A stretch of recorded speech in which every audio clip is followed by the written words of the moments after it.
All right, all right. Hey, good evening, everyone. Thank you all for being patient and hanging around this evening. I do want to acknowledge three of our alders that are here today, Irvin, Burnett, and Hall. Thank you, all three of you, for you all's leadership. And of course, we have some operational leaders here. Our Chief Operations Officer, John Robertson, Budget Director, Annette Guzman, our Chief Financial Officer, Joe Jarowski, our Comptroller, City Comptroller, Chase Rushwinkle, Corporation Counsel, Mayor Richardson Laurie, and all of you for being here this evening. And I thank all of you all for your leadership. I'm thrilled that our city collaborated to pass the 2025 budget, wherein we uphold our commitment to serve the people of Chicago. With this budget, we put yet another down payment towards a better, stronger, and safer future for the working people and families who call this city their home. Because of the true collaboration and hard work and vision, we passed a budget that does not cut services, does not cut jobs, does not raise property taxes, and sustains key investments in youth employment, mental health, community safety, and affordable housing. In addition to funding the most critical services like ensuring our streets are clean and garbage is collected, we uphold our commitment to protecting our financial future. This budget protects workers and retirees by fully funding our pension obligations, including the supplemental payment. Finally, with this budget, the city is set to release a record TIF surplus of $570 million, returning record amounts of tax revenue to our schools, libraries, parks, and of course our city colleges. I am deeply grateful to the members of the City Council who contributed their hard work, ideas, and passion to this process. I especially want to thank again Alderman and Vice Mayor Walter Burnett, Alderman Jason Irvin, Alderwoman Pat Dow, Alderwoman Emma Mitz, and of course our subcommittee chair of Revenue, Alderman Will Hall. While the budget process may have been different from the past, it included truly unprecedented levels of collaboration and input from the City Council. My administration is proud to have created one of the most transparent and expansive budget engagement processes in the history of this city. And we did this to ensure that community voices would be reflected in this budget. I am continually grateful to the residents and stakeholders who have made their voices heard throughout this entire process. And finally, in the coming year, we will continue to fight for a progressive revenue source that secures our city's bright future for the long term. I'm proud that today we stand as an example of what's possible when we come together to deliver real results for the people of Chicago. I am greatly looking forward, of course, to the investments and the progress that we will continue to make in 2025. And with that, I will take your questions. Thank you for taking the questions. Of course. My question was related to the type of progressive revenue that you're going to be asking for at the state level or potentially beyond that. And then I have a follow-up. Yeah, sure. Look, I really wish that we would have passed the progressive income tax, the fair tax. I wish we would have passed the fair tax. We're only one of 11 states in the entire union that has a progressive income tax. This is an idea that was incredibly popular by Chicagoans, but one of the things that we do have to just be very clear about is that the ultra-rich in this city, state, and country have to pay their fair share in taxes, and in order to make sure that the critical investments that we need to make in order to build a better, stronger, safer future for the people of Chicago, they have to pay their fair share.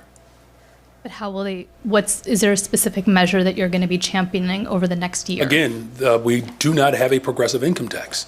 There are a number of ideas that are out there that would challenge the ultra-rich to pay their fair share, plethora of ideas. And so all of those ideas will be on the table, and we'll continue to organize to ensure that the rich pay their fair share in this state. And my follow-up is related to 2026. There were several comments during City Council today about how difficult 2026 is going to be compared to how difficult this year's budget was. So can you talk a little bit about that? Yeah, we have to continue to work hard and bring people together. I mean, look, we didn't sign up for this job because we were hoping that it would be easy. It's going to take all of us, and I'm committed to that. My entire administration is committed to that. We have alders who are committed to that. This has been one of the most expansive budgetary processes in the history of Chicago. Just over the weekend, 4 to 8 alders who decided to show up were briefed in advance. I promised that I would work hard this weekend. So even as a good labor person myself, I'm still working on weekends and even Sundays. I'm so sorry to my wife and my kids. I promise you, in about 2 more weeks, Daddy's going to be completely available. And when I say Daddy, that's what my children call me. I don't want y'all to get too excited. Hello, Mayor. Good evening. Good evening. Talk to me about what relationships amongst the aldermen would look like next year. I think a lot of them really talked about a lack of trust and just talked about hoping to get to that point next year so you all can really try to address that 2026 budget when the time comes. But where do you think things need to begin when it comes to relationship building or just trying to make things a little bit better amongst those 50? Yeah, look, my phone is available, my door is open, and I can't wait to continue to work together to go to Springfield to challenge that the ultra-rich pay their fair share in taxes.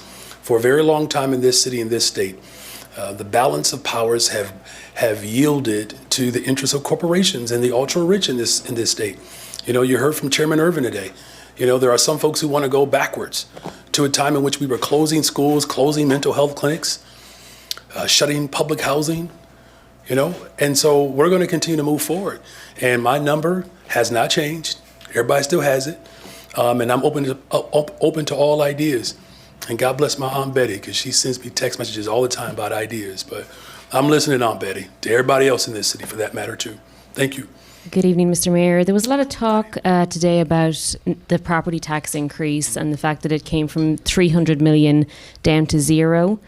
And a lot of the alders were saying that it's essentially kicking the can down the road, that we might have been a much more severe problem or a much more severe situation next year. Can you kind of speak to that and about starting the process maybe a little bit earlier? Because that was mentioned quite a bit as well today. Well, we started the process early last year. We had multiple community meetings. I believe we had 5 community meetings where people all over the city of Chicago were able to weigh in on this budget. Again, this is about making sure that labor, community, working people have access to this process. And we have had constant conversations with city council members around this entire process. Here's the thing. Last year, we predicted a budget deficit of $500 million. I did that when I was running for office. There were alders who were here who didn't project that, and they had all of the information in front of them. And then while projecting, before I became mayor, the $500 million, this time last year, we told people what this year's budget deficit would be. It's not a surprise. It hasn't snuck up on anyone. But it also has a lot to do with just the failures of past administrations. Now, here's what we've done. There are structural changes that we have made to this budget. There's revenue. We are paying our pension obligation, which is going to save the taxpayers $3 billion over the course of $3 billion over the next 5 years.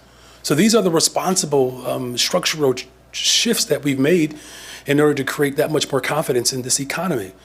Now, again, you know, the alders have an opportunity to work with me, work with the community, to go hand in hand to get more progressive revenue out of Springfield. And listen, we're going to need that because we already know that the looming administration that is coming, the Trump administration, has already made it very clear their disdain towards working people.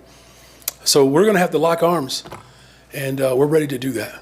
But just to kind of, you know, reemphasize something there, I think a lot of Chicagoans who are going to watch the news tonight are kind of hearing no property tax increase, and they see that as a significant win. And it is. It's great to not have property tax hikes. That's wonderful. But are they going to be hit harder next year, potentially? If we don't go together, and I'm committed to going together to Springfield to fight for progressive revenue, we're not going to be able to continue to make the type of investments that we've made thus far. Now, listen, even with the challenges that we've had, the largest investment for youth employment in the history of Chicago, building more affordable homes, getting at the root causes of violence in this city by making critical investments to ensure that community safety continues to strengthen, the largest historic TIF surplus in the history of Chicago. So clearly we're prepared and willing to put our money where our mouth is.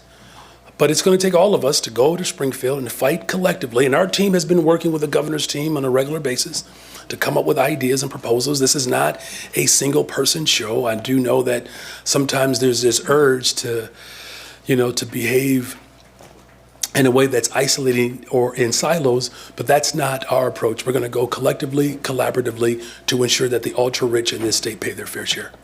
Hi, Mayor. Hey. So you went from a $300 million property tax ask to zero. So why should residents believe you in the future when you say you need something big, whether that be a tax hike or something else, that you really do need it? Well, look, we had $1 billion budget deficit. We closed that gap by $700 million with over $460 million in efficiencies and savings. We told people the truth. Look, it didn't change the fact that we lost $160 million. Remember, we lost $160 million when the PPRT, the personal property replacement tax, that particular measure was able to expire. We lost $100 million when the interests of corporations fought back against raising the real estate transfer tax to bring Chicago home. And again, the fair tax that we ultimately was defeated because the ultra-rich spend hundreds of millions of dollars to do that. Here's the thing that the people of Chicago know. They know that I'm going to invest in people. The largest investment for youth employment in the history of Chicago, building more affordable homes, making sure that we are continuing our efforts to see our city become safer. In every single major category, violent crime has gone down.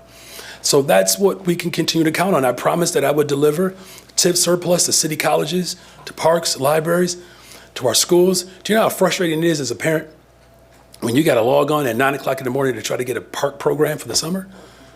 And then by 9:01, it's over, it's closed? We're working to change that.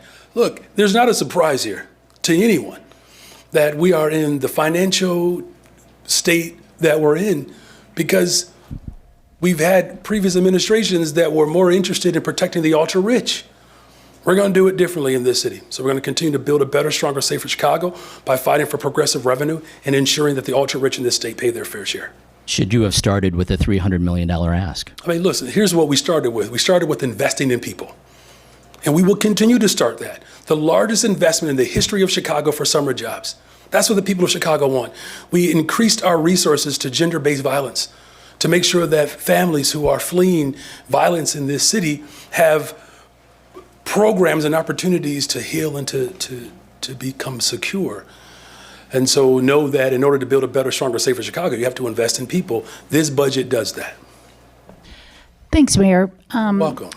And you did answer one of my questions about progressive revenue, so thank you for that. But also, let's have real talk for Chicagoans, where should they expect to feel some of this financially? For example, bag tax up to 10 cents, things like that. Well, look, it's not a secret that too many families in this country are experiencing, a great deal of anxiety around grocery costs and things of that nature. Here's where people will be able to feel the investments. That there's going to be an opportunity for 29,000 young people, mostly on the west and south sides of the city of Chicago, are going to have opportunities to get summer employment. Here's where they're going to be able to feel this in every single ward, that we have $300 million conservatively, almost $300 million for our schools. They're going to feel that investment. That's in every single neighborhood. Every single neighborhood, every single ward has a school. Same thing with parks. They're going to see and feel and experience those investments. We're already seeing a return on those investments. As homicides are down. Shootings are down, vehicular hijackings are down, robberies are down. For the last couple of years now, there's a lot of work to be done, but the people of Chicago will continue to feel those investments because that's how we build a better, stronger, safer Chicago. We've got to do that together. Thank you very much. Well, look, here's the thing. There are workers in this city that didn't get laid off. So guess what? They're going to fill it in their pockets because they're going to have a check. There's no cuts to services. There's no layoffs. There's no furloughs. Services for garbage, for snow removal, for lights, those services are still being made available, even though that there are some individuals that wanted to cut those services. We didn't do that. We protect working people in this city. But here's the big thing that's important, though.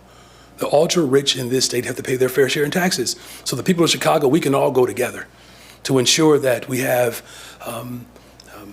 real investments across the state for our public schools, for our libraries, good paying jobs, building more affordable homes. Do you know by the end of this year, we have built almost 3,600 affordable homes? 3,600. We're going to keep doing that. And we're going to do that together. Mayor Johnson, about 4 weeks ago, you stood in that spot. You said that you were surrounded by the greatest financial brains in the country. Yet it took 4 tries to pass the budget. During those weeks that went by, people came to City Hall, real Chicagoans. They yelled at you from the galleries. They said they didn't trust you with 50 cents, that they didn't want you spending all of their money on migrants, on violent teenagers. They said that you would lose re-election, that any alderman that voted for this, absolutely, they said that they didn't want your budget, and that you said that you didn't want anyone to lose a job. Do you think the aldermen who voted for your budget will, in fact, lose their jobs, their re-election campaigns? Well, we voted for a budget that invests in people, and not one layoff, not one furlough. Again, the highest number of investments in the history of Chicago for youth employment, building more affordable homes. We actually expanded and extended our CARES program to respond to mental health crises. I mean, these are investments that have ultimately led towards violence going down in the city of Chicago. Here's the beauty in this moment, is that we have now 2 years of critical investments in the areas that the people of Chicago actually care about. But here's the thing that's most important, though. We're not done. We're not done. And so that's why we're going to go together as a collective. And our team is going to continue to work with the governor's team to find and come up with progressive revenue ideas so that we can continue to grow our economy.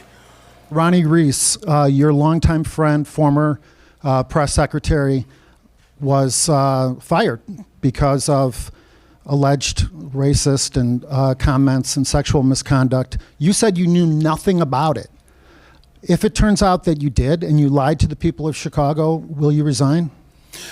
So we don't discuss personnel issues, and as I said, I'm committed to making sure that we have an environment here at the City Hall that protects and keeps people safe, and a healthy work environment that ensures that every single voice is heard. Thank you for your follow-up. Please pass the mic. So according to the municipal code of the Illinois compiled statutes, a Chicago vice mayor is a mayor in waiting and not a co-administrator like a U.S. vice president. So the question is, wouldn't it make more sense, instead of creating a separate budget for the vice mayor, and I'm far be it for me to mess with anybody's money, but wouldn't it make more sense for him to use your staff, since the legal minds among the aldermen say that he fills in for you for duties that you can't perform, like going out and visiting people? So would it make more sense to have staff that would be at his avail for that to come out of your budget, as opposed to creating a separate budget? Well, look, the entire $400,000. Yeah, thank you for that question. The entire budget, that we voted on today, is a budget that not only reflects the values of this city, but it ensures that the alders and leaders and city council can actually carry out the function of their respective responsibilities. And so we do work together, and we speak, to one another and share ideas. But just like every single function of the city council body, each of them have, staff members that coordinate with my staff members, that work will continue. So in follow-up, in case stuff happens under the circumstances listed in that statute, would that $400 carry over in the event that the vice mayor would become an interim mayor or a permanent mayor? Mark, why are you trying to get rid of me, man? I'm not trying to get rid of you. I'm just saying, hypothetically, if stuff happens, you got to have a contingency plan. So that's why he has staff, to help support the vision for the better, stronger, safer Chicago. Let me just say this about Vice Mayor Walter Burnett. Here's a person who has led the charge to make sure that returning residents are fully supported. His consciousness around public housing and affordable housing. We're already looking at space in his ward to grow our community college footprint so that individuals who want to go into the trades can actually participate in the over $20 billion of new investments that are coming through here. So listen, I know that people are paying a special close attention to how we deliver services, but just be very clear that the investments that we are making across this city, on the west and south sides of the city of Chicago, unprecedented. Helped us with the $1.25 billion investment for housing and small businesses, the largest investment in the history of Chicago. We're going to build more affordable housing units.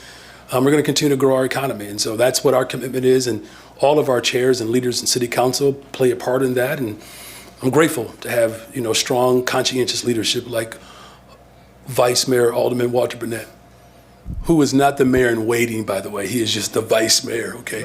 Unless you plan on running in 4 years. You don't plan on running in 4 years yet. All right, thank you.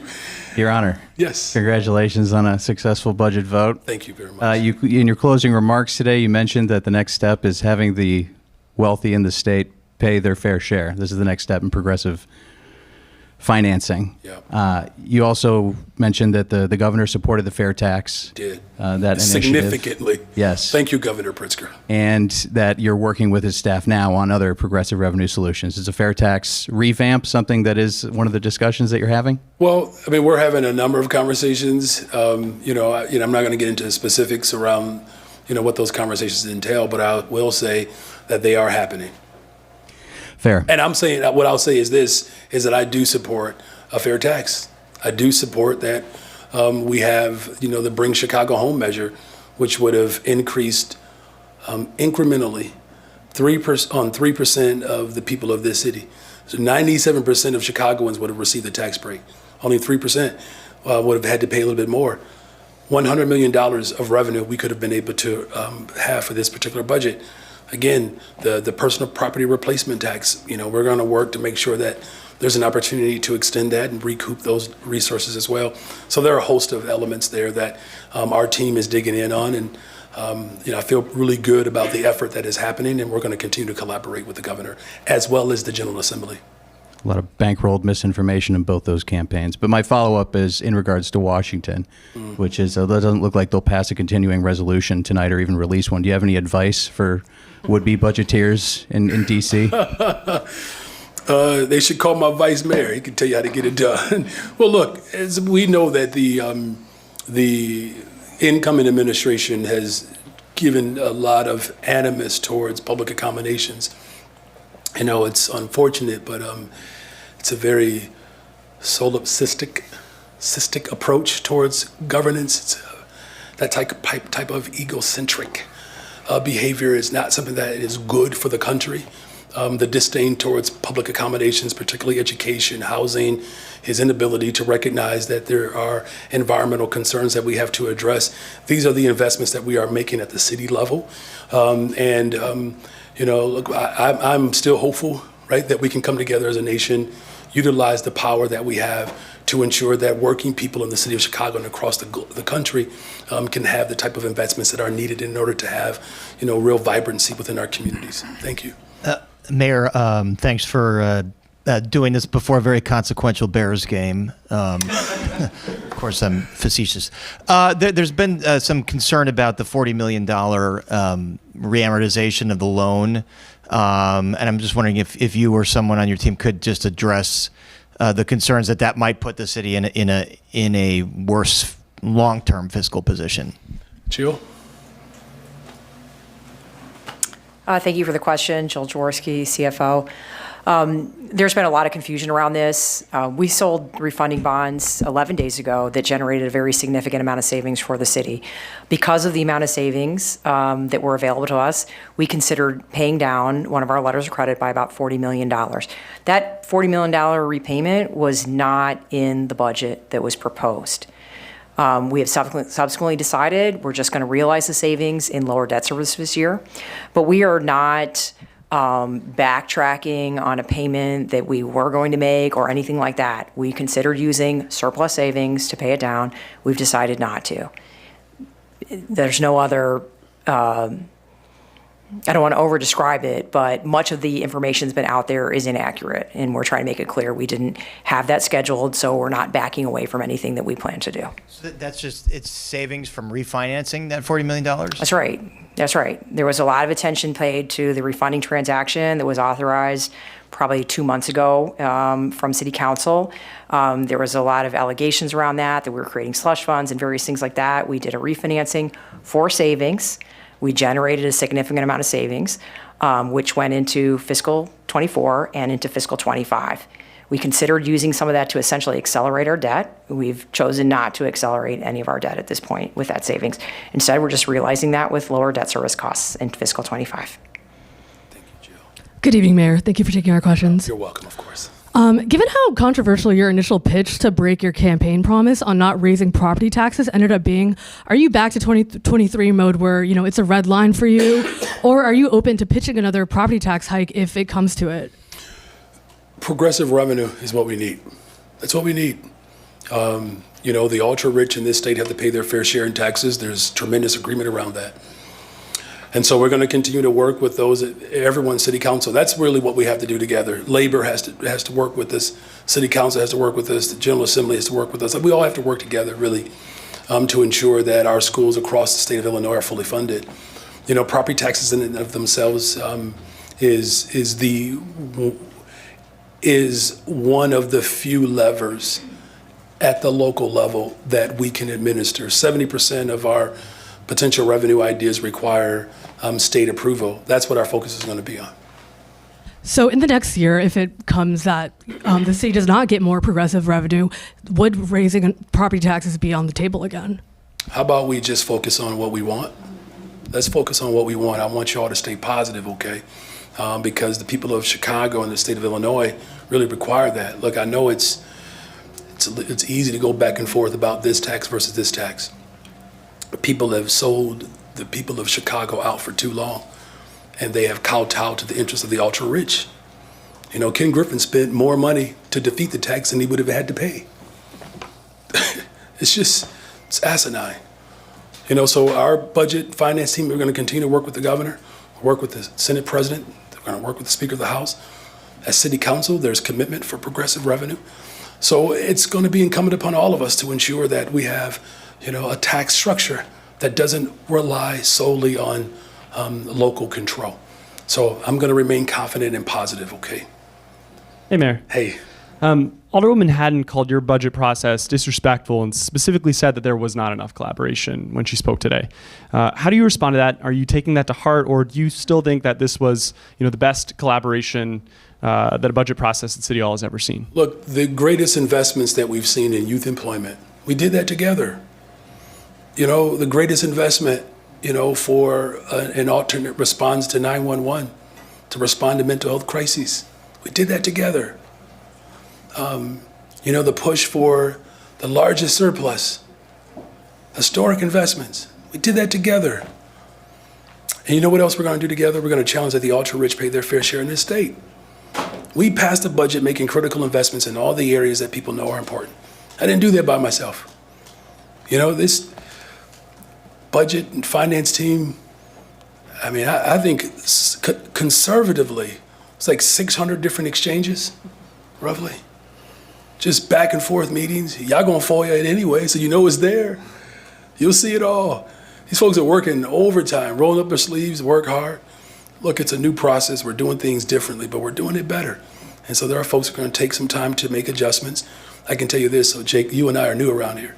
I can tell you that this process that we are experiencing right now, there's no one in this room can say that this process has been more collaborative than previous administrations, no one. And if they say that, they're being dishonest. And so we're going to continue to work together because we have to do that. And I'm very proud of the work that the city council has done. I'm glad that they are finding their voices. I was an organizer, and I would try really hard to get city council members to find their voices. Looks like they have. And I get to do it from the inside with them. So it looks like my organizing has worked and paid off. This budget relies on some estimates that raise eyebrows, like $10 million coming from events and a number of new efficiencies that were brought in pretty late in this process. Are you confident that this budget really is balanced and that the city won't overspend like it has this year? $460 million of efficiencies, right, and cost savings. Now remember, we saved the taxpayers in this year's budget. Was it over $200 million? We did that. Renegotiating contracts that we inherited, save the taxpayer dollars. But, look, the expiration of the PPRT, it was a problem, right? But that's something that we can fix together. Like, there's an opportunity for us to do that. So here's what I'm confident in, that in our ability to bring people together, to work together, to make sure that the ultra-rich in this state pay their fair share in taxes. We got to do that. Hi, Mayor. Hey. I imagine that the Wall Street ratings agencies watched today's proceedings and are perhaps even watching now. What would you say to them as they weigh whether to downgrade the city's credit, which would, of course, cost the city a great deal of money? Look, we've had 2 credit score upgrades since I've been in office, right? We do know that, the sins of previous administrations, left billions of dollars of debt and left out of here with junk status. We don't want to go back to that, right? We're working to make sure that there are structural shifts within our budget, which 70% of this budget responds to the structural, component, which I think is responsible. I'll just say this, it's important too, and Jill and Annette and Jason and I talk about this quite a bit, about labor peace, showing some stability there. So, I'm, part of this budget makes some projections for our fire department and EMT. I'm, going to continue to make sure that our folks remain at the table to make sure that our first responders are fully supported. In fact, I'm going to call Pat today and let him know that we're committed to, finding a solution to ensure that those investments reach the workers of this city. So between the structural commitment that we have to paying into our pension debt, having labor peace, a diverse economy while also making investments that, I feel good about, how we're moving forward. Now, I think ultimately one of the things I think they're going to watch is what else we do to ensure that you have a progressive revenue formation that balances our budget with more equity.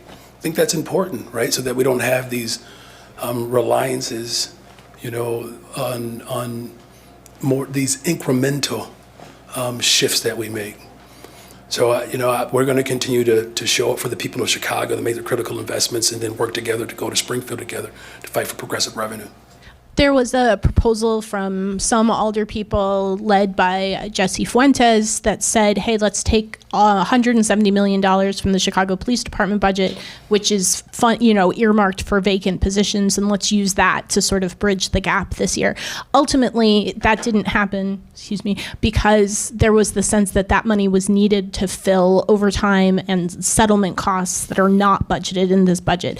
Is that an appropriate way to budget for the Chicago Police Department, and does that help obscure the cost of police overtime and police misconduct? Well, this budget certainly positions us to respond to reforming our overtime system, but I'll let Annette expound on that.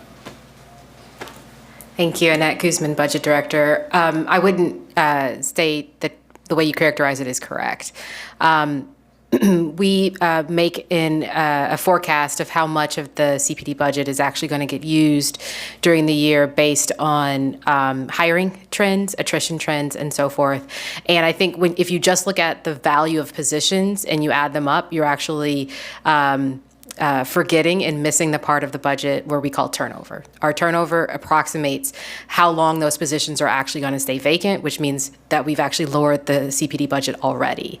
And so I don't think it's accurate to say that the budget doesn't properly account for settlements and judgments or police overtime. We have already made an approximation of how long those positions will be vacant, when people will potentially leave CPD service, creating salvage within the CPD budget.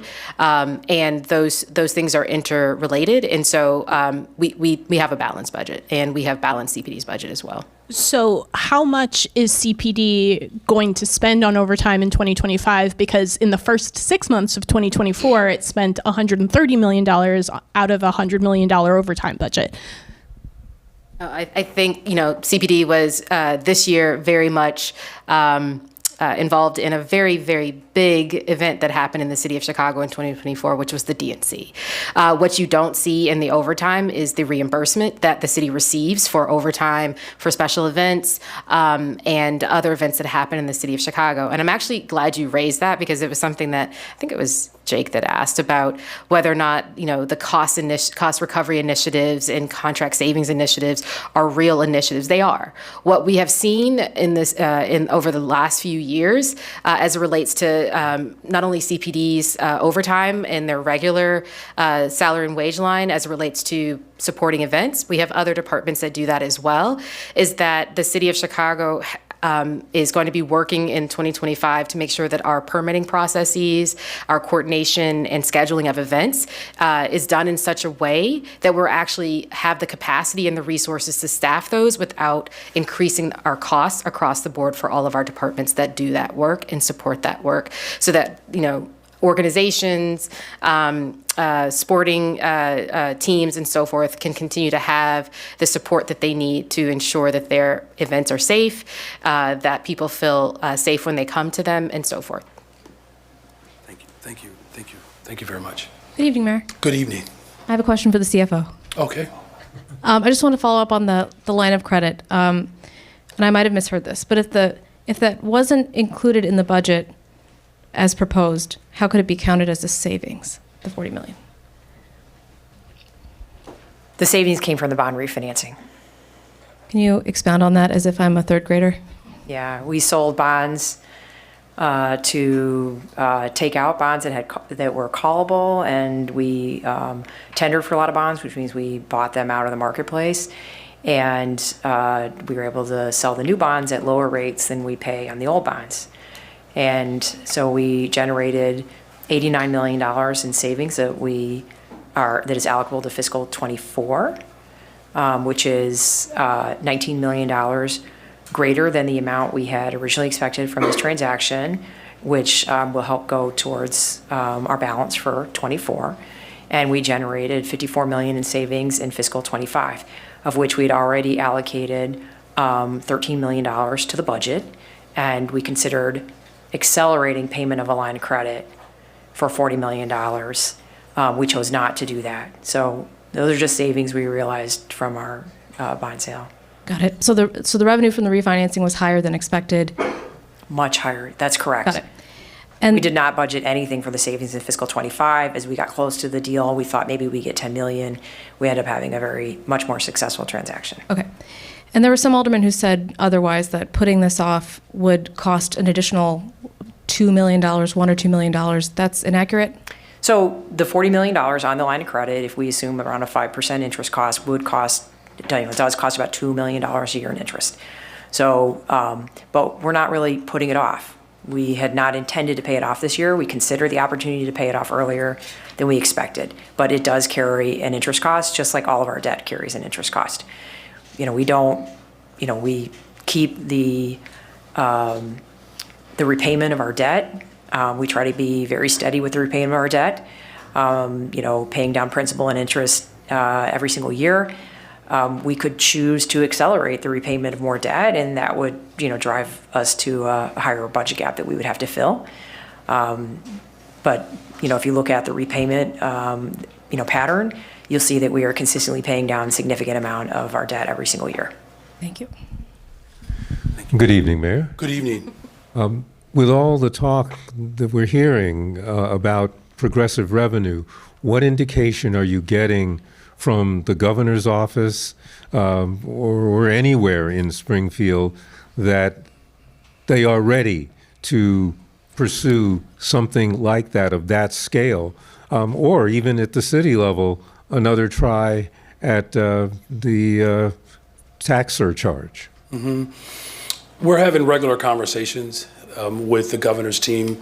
We have spoken with the Speaker of the House as well as the Senate President, engaging them as well around a host of ideas. Look, it's too early to indicate whether or not someone's going to make a commitment one way or the other. All I can say is this, though. Here's what we do know. The state has conservatively projected about a $3.1 billion budget gap themselves. So we're not the only body of government who are dealing with the fact that the ultra-rich don't pay their fair share. State of Maryland, $2.7 billion budget deficit that they're projecting. And so, the indication really is being provided by the people of the state of Illinois and the city of Chicago. When we went for the fair tax, I believe the city of Chicago was over 70% in approval of a fair tax. Black Chicago was even higher, I think nearly almost 80%, in some wards higher than 80%. So there's clearly an appetite from the people of Chicago, and there's a political will from the people of Chicago and the mayor of Chicago, myself, to fight collectively for progressive revenue. It's the pathway forward. Look, we made a commitment not to lay people off, to not cut services, while also making the largest investments in youth employment, affordable homes, and keeping our communities safe. We have demonstrated, to the last point, your question, the indication is based upon our commitment and will to get it done. And so we're going to keep at it. We're going to keep at it. And, I'm a pretty determined person, but so are the people of Chicago. And it's not just about me or my administration. It's about what the people of Chicago want. But if the success of next year's budget process depends on getting that done, we kind of have to face the fact that so far the ultra-rich have been pretty successful at avoiding paying it despite the efforts of in here and in Springfield. You're not wrong about that. I mean, they certainly spent a whole lot of money to distort the truth, but once upon a time, the ultra-rich were pretty successful to preventing black people from being liberated. We fought for liberation in this country to end slavery. Look, there's no question here that there are forces that want to keep people restrained and without the ability to live a life that pursues happiness. Here's the thing that's most important, though. You have a mayor, you have city council members. The people of Chicago want to see greater investments so that we can lower the burden on working people. That's what this is all about, really protecting working people in this city. And we're going to continue to show up every single day, roll up our sleeves, and work collectively to fight for progressive revenue. Hey, Mayor. Hey. Sorry, I didn't know if you're done. So there's been a kind of a disconnect through this process, right, where you describe being the collaborator in chief and that you're inspiring kind of a new process. And then we speak to aldermen and they tell us the opposite. I think you saw some of that play out today in the speeches where it wasn't even just opponents that voted no, right? But some of the supporters, Maria Haddon, Emma Mitz, also decried this process. I guess my question is, you're not really addressing that, right? Do you hear the criticism? Do you think it's unfair? Do you think it is fair and you'll work with them? Help us understand kind of why we hear different things from aldermen than what you say during these press conferences. Well, look, I think all feedback is heard and received. My budget reflects that. Let's just stay there for a second, right? So there are alders that said that we didn't hear them. But there were multiple alders that said that they, wanted us to find more cuts and efficiencies. We did that. There were alders that said that, look, the property tax, at 300, at 150, and at 68 million, that they didn't want to vote on that. We heard them. They wanted us to make some adjustments to some of the investments that we were making, and we made those adjustments. They wanted me to cut my office. We heard them, we did it. Isn't that proof that we actually worked together? If the ideas in which people signed onto wanted to see come to fruition, and we actually did it, isn't that proof positive? Now, can we do things better? Of course we can, and we will. And, looking forward, you're describing like another run at the fair tax. You came into office, obviously, saying you would raise hundreds of millions in progressive revenue, but the budget that was approved today does not include that. It includes somewhat regressive fines and fees. Why? What in your first 2 years makes you believe that next year's budget you will find some of this progressive revenue to avoid the kinds of increases that you had to resort to this year? So there's a commitment from more than just me for progressive revenue. There's a commitment that there are, again, over 70% of Chicagoans said that they want a progressive revenue in this state. Over 80% in Black Chicago in particular. That's what we have to respond to. We have to respond to what people want. Now, if you're asking for an over-under on how we achieve that, look, there's been a very long road to freedom and liberation in this city. It's been a long road. And there are families right now who want to see more investments in our public schools. And that's why I'm proud that we have the historic release of TIF dollars for community colleges and our Chicago public schools, parks and libraries, the city of Chicago's budget. Again, we still continue to see the trend move in the right direction as it relates to violent crime in this city. The largest number of paid positions for young people. Of course, I want to see more of that. And we're going to continue to do our part, to ensure that we find more progressive revenue to make those type of investments, not just for the city of Chicago. These are challenges that people are having all over the state of Illinois. And we're going to work with our partners across the state to see that come to fruition. Yes, ma'am. Good evening, Mayor. Good evening. The Tri reported that a business PAC called One Future Illinois sent text messages to Chicagoans telling them to tell all the people to vote no on Friday's budget. Do you anticipate future action from this group? And what is your message to special interest groups who are attempting to influence members of City Council? This has come up earlier in our conversation about the interest of a handful of people who have had unfettered access to the fifth floor, and now they're showing a great deal of animus against working people. My message to, these same forces that we're okay with closing schools, they were okay with shutting and closing public housing, they were okay with shutting mental health clinics, right? They were okay with not having real structural changes to our budget so that we can meet those pension obligations. That's who these small group of people are. And my message is really to the people of Chicago, because the small group of people who are committed to these austere budgets that have continuously created gross disinvestment over the course of decades, I don't know if there's anything else we can say to them. But here's what I can say to the people of Chicago. You have a mayor and members of the city council, people within the labor movement, who believe in working families in this city. And we're prepared and ready to stand shoulder to shoulder, to lock arms, to ensure that we don't have to guess whether or not our neighborhood schools are going to be fully funded, that we don't have to guess whether or not we can afford groceries. That's what's at stake right here. And so I'm calling on all members of City Council. My phone is available. I have not changed my number. My number is still the same. Anyone and everyone can call me and text me at any moment. And our team is going to respond and show up for the people of this city to ensure that we make sure that the ultra-rich pay their fair share in taxes. We cannot give up just because someone says no.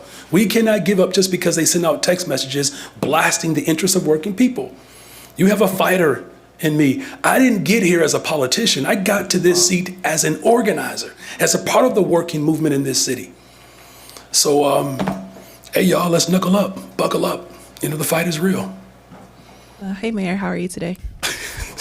Based upon that last comment, I probably should have asked me that question before. I'm fine. Okay. What insights did you gain from this process, and how do you plan to handle similar situations moving forward? Yeah, what lessons did we learn here is that it's possible to bring people together, even when we fuss at each other.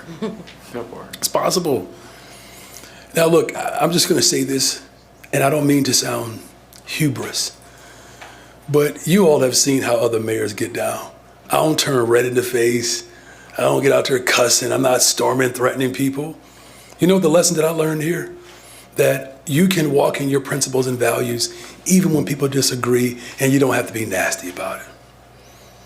You don't have to be nasty about it. But here's what we also learned. That people of this body of government said that investing in domestic violence to respond to domestic violence, that was important. Here's what this budget also said, that it was important to hire up to 29,000 young people, the largest amount in the history of Chicago. People are committed to making sure that we have safer communities, right? And so the big lesson here is that when we come together, even when it's frustrating and even when it's new, that we can get through a process that speaks to the values of the people of Chicago. So my confidence is just as high. My faith is strong, and now we're ready to go to the next level here and work together to get the ultra rich in this state to pay their fair share in taxes. Hi, Mayor. Hi. When you pitched your budget, you called a property tax increase the difficult but responsible thing to do. Is it responsible for the council to skip a property tax increase for the third year in a row, at least at the rate of inflation? Well, look, it's the local government has limited options as it relates to revenue. And that is a challenge, it is a challenge. Here's what we know is irresponsible. Selling off the parking meters, shutting down public housing, closing schools and health clinics. You know what else is irresponsible is when you have a handful of ultra rich that would rather protect their pockets than ensure that the working people of this city have some in their pockets so that they can afford groceries and rent. The responsible thing to do moving forward is to find progressive revenue so that we can meet our obligations and make those critical investments that the people of Chicago deserve.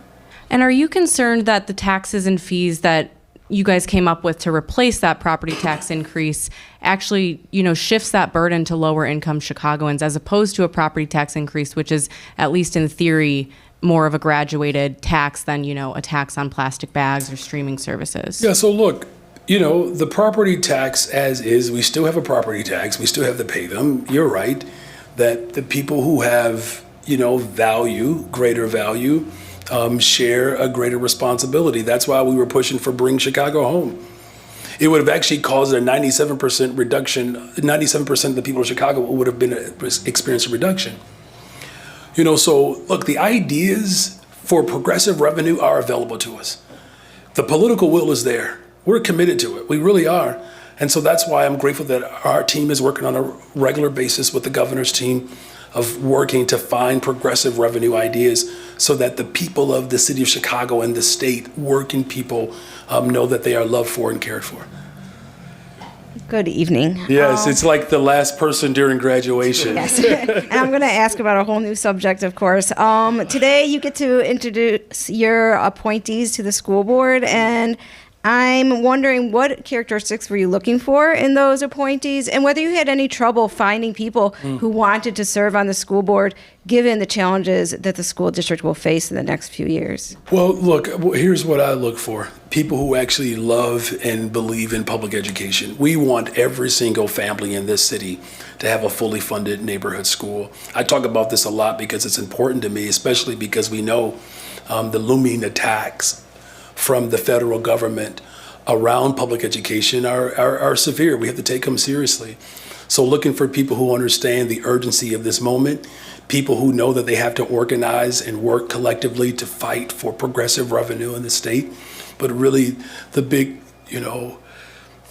characteristic that I really, am proud that people demonstrated was a real care for the families who do the work as well. I remember, I think I had just started organizing, and when Mayor Emanuel became mayor, he took a 4% raise away from teachers. Just right away, unilaterally. That certainly wasn't collaborator-in-chief. Could you imagine if I would have taken the raise from police officers my first day on the job? Don't imagine that, right? And I wouldn't do that because it's unjust, right? And so looking for people who understand that working people in this city are not the enemy. It actually becomes a little frustrating at times where people believe that teachers are somehow out to harm children. It's a really sad argument, quite frankly. And it really comes from this disdain and animus towards working people. So looking for people who understand the value of public education for our children, but not be dismissive of the people who serve those families. And no, there are plenty of people who want to do it. It's a matter of finding the right people and the right combination of people who can do it. The other question I have is, you talk about what you were looking for in school board members. They will have to amend the budget, and hopefully they, given your budget, they will include the MEABF pension payment. Was that a question that you asked them directly, that they will be willing to figure out how to pay that pension payment? Well, there's no secret that that's what the city council wanted as well. Like, I'm not by myself here, and it's a responsible thing to do. These are individuals who are teachers' assistants. These are overwhelmingly brown and black women. You know, unfortunately, because of negligence over the course of decades in this city, not taking working people seriously, having people on the board who recognize the state law, first of all, that there's an obligation and a responsibility to uphold the state law, but even the moral argument. You know, many of these economies, local communities are stabilized because of pensioners, retirees. So 60644 zip code, for instance, that's a zip code that I live in. You know, the average pensioner at that time, maybe 6-7 years ago, was around $45,000 a year. If you were to remove those individuals from the 6th ward as well, right? You know, these are retired workers, police officers, firefighters, teachers. We have to make sure that we secure these retirements because they ultimately help stabilize our communities. So yes, that's important that people respect the responsibility of the position to take care of the working people and retirees. Were you good? All right, thank you all. Merry Christmas, Happy New Year, Happy Holidays if I don't see you again.